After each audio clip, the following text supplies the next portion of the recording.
এইটাও পশ্চিমবঙ্গে যে জাতীয়তাবাদী সরকার প্রতিষ্ঠা হয়েছে আর সরকারের যে প্রতিশ্রুতি ছিল আমাদের দলের যে আমরা পশ্চিমবঙ্গে ক্ষমতা এলে মহিলাদের হাতে মাসে মাসে ৩,০০০ টাকা অন্নপূর্ণা ভান্ডার তুলে দেবো, সেইটা আজকে সফল। আমরা অগণিত মা বোনেদের উপস্থিতি প্রমাণ করে যে অন্নপূর্ণা ভান্ডার কতটা সাকসেস এই পশ্চিমবঙ্গের জন্য। ১.৫ কোটি পশ্চিমবঙ্গের মা বোন অন্নপূর্ণা ভান্ডার পেয়েছে।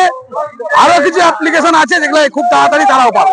বিভিন্ন বিডিও অফিস বা বিভিন্ন সরকারি অফিসে অন্নপূর্ণা বিক্ষোভ দেখা যায়। কিছুই বিক্ষোভ নয়, আজকে গোঘাটে ৮০,০০০ মহিলা পেয়েছে।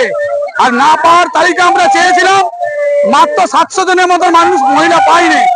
তো খুব তাড়াতাড়ি ৭০০ জন মহিলার কি সমস্যা আছে, ত্রুটি বিচ্ছুতি কি আছে, আবার ভেরিফিকেশন করে পুনরায় আপলোড করা হবে। আশা করছি তাদের মধ্যেও পেয়ে যাবে। আর ভোটার কার্ডে নাম নেই, যে আমাদের দেশে ভোটার নয় সেটা পাবে না, এটা স্বাভাবিক বিষয়, বাকিটা পাবে। এবারে তো বলে দেওয়া হয় যে সংখ্যালঘুদের জন্য বিজেপি সরকার কিছু করে না। এইটাই প্রমাণ যে সংখ্যালঘুদের জন্য বিজেপি ভাবে। বিজেপি সবকা সাথ, সবকা বিশ্বাস, সবকা ভরসা। আর আমরা কোনোদিন কোন হিন্দু মুসলিম নিয়ে রাজনীতি করি না, এটা তৃণমূলের কালচার। আমরা হিন্দুদের সাথেও আছি, মুসলিমদের সাথেও আছি। বিজেপি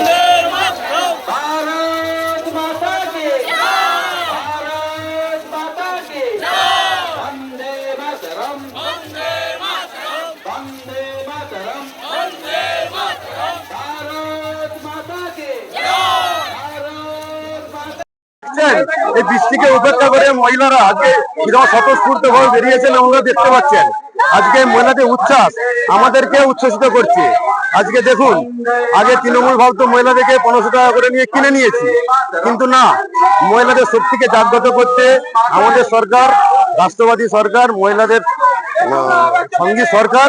আজকে দেখুন মহিলা স্বতঃস্ফূর্ততা, যেসব মহিলারা জীবনে কোনোদিন মিছিলে বেরোতো না, তৃণমূলের আমলে বলুন কোনো আমলে, সেই মহিলারা স্বতঃস্ফূর্তভাবে মিছিলে আজকে অংশগ্রহণ করেছেন।